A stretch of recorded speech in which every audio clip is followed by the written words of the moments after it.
रूबिका जी अब आगे बढ़िए। नहीं, आगे बढ़ जाऊंगी। आप मुझे कह रहे हैं, मैं हूँ गोल बल करके। अगर आपको लगा है कि मैंने आपको कहा है तो आप तो गलत हो ही नहीं सकते ना। मैंने कुछ ऐसे भी बीजेपी के दलाल देखे हैं जो गोल वर्कर हैं, गोल वर्कर हैं जो हमेशा मोदी के कसीदे पढ़ते हैं। हमेशा अगर मोदी सड़क पे खड़ा होकर भीख भी मांगने ना, तो वो गोल वर्कर जो है ना वो कहेंगे कि ये तो मोदी का शौक है। आप बलूचिस्तान को देखे, खैबर पख्तूनख्वा को देखे। चित्रा जी, बलूचिस्तान को देखने के लिए जनरल आसिफ मुनीर काफी है। मैं तो सिर्फ आपको ही देखूंगा आज। अगर मेरी नजरें आपसे हटी तो 50 किलो मेकअप जो आप अपने चेहरे पर थोप के आई हैं उसका क्या फायदा। मेकअप पर टिप्पणी मत कीजिए, आपके पाकिस्तान में भी खातूनें करती हैं। बिल्कुल पाकिस्तानी औरतें मेकअप करती है, मगर अपने खर्चे से। आपके मेकअप का खर्चा तो मोदी जी का है ना। बाप होता है, देखिए तो आराम से भारत की बात। चित्रा जी, आप जिस भारत को पाकिस्तान का बाप कह रही है उस भारत के मांग में तो इसराइल ने सिंदूर भर दिया है। मतलब कि 1947 से आप जिस भारत को पाकिस्तान का बाप बाप कहकर चिल्लाते चिल्लाते आ रहे थे वही भारत इसराइल की बीवी निकली।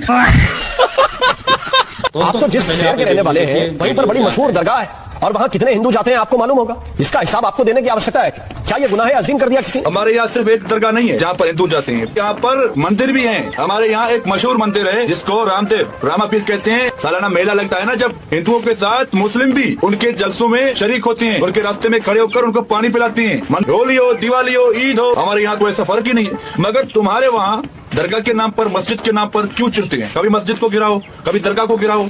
ये ऊंच नीच तुम्हारे यहाँ है कि तुम सिर्फ हिंदू राष्ट्र बनाना चाहते हो कि हिंदू राष्ट्र हो, और तुम्हें हिंदुओं का कोई फिक्र नहीं है। मोदी सरकार को हटाना है, ये कभी वापस ना आए। क्या तुम्हारे बाप का है ये भारत? तो हर हिंदुस्तानी का भारत है, जिसने मरना यहाँ है और जिसने दफन होना यहाँ। एक जमाने में फिरौन होता था और फिरौन अपने आप को खुदा कहता था। दिन में वो खुदा होता था, रात को जब रात होती थी तो फिर कहता था खुदा तू ही है, मगर मैं क्या करूं, मुझे इन्हें खुदा बना दिया है। अरे कुदरत से डरो, कभी तुम्हारा भी हटर ये ना हो जाए कि तुम सारे चीजों को लेकर उसी दरिया में डूबो। अगर देश बचाना है तो हमें अपने आप को कुर्बान करके इस देश को बचाना है और इस मोदी सरकार को हटाना है कि ये कभी वापस ना आए। मैं इनसे कहता हूं अगर ये वापस आएंगे तो अल्लाह ही जाने इस मुल्क का क्या होगा, वो खुदा ही जाने। इन बेईमानों का जिन्होंने हिंदुस्तान की जनता के बैंकों में डकैती डालने का काम किया, उनको आज विदेशों में बैठा के मौज करा रहे हैं ये लोग। और इस देश की बैंकों को लूटने वाले चंद पूंजीपतियों को बिठाने का, मौज उड़वाने का अपराध अगर किसी ने किया है तो नरेंद्र मोदी की सरकार ने किया है। ललित मोदी आपका दोस्त, आपके नेताओं ने उसको भगाया हिंदुस्तान से। 3000 करोड़ रुपए हिंदुस्तान की बैंकों का लूट के विदेशों में बैठा हुआ है। क्यों नहीं आज तक आप उसको वापस ले पाए? 50 किलोमीटर आप नहीं रोक पा रहे, अपनी नाकामी आप नहीं बता रहे। आसाम के अंदर, त्रिपुरा के अंदर, बंगाल के अंदर जो बॉर्डर है वो आपके जिम्मे है और उसकी सुरक्षा के साथ खिलवाड़ आपने किया है, गृह मंत्रालय ने किया है, भारतीय जनता पार्टी की सरकार ने किया है। नाथुराम गोडसे आजाद हिंदुस्तान का सबसे पहला टेररिस्ट। हाँ,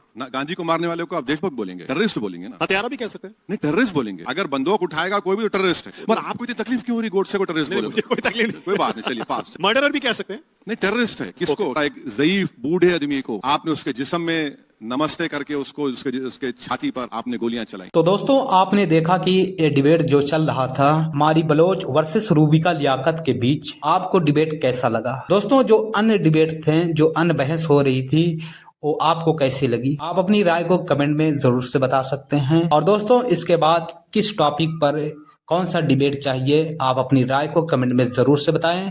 और ऐसे ही दमदार और मजेदार वीडियो देखने के लिए हमारे YouTube इतिहासनामा चैनल को सब्सक्राइब जरूर करें। तो दोस्तों, अगली बार जरूर से बताना कि किस डिबेट पर आपको वीडियो देखना है, हम वैसे ही वीडियो आपके लिए तैयार करेंगे।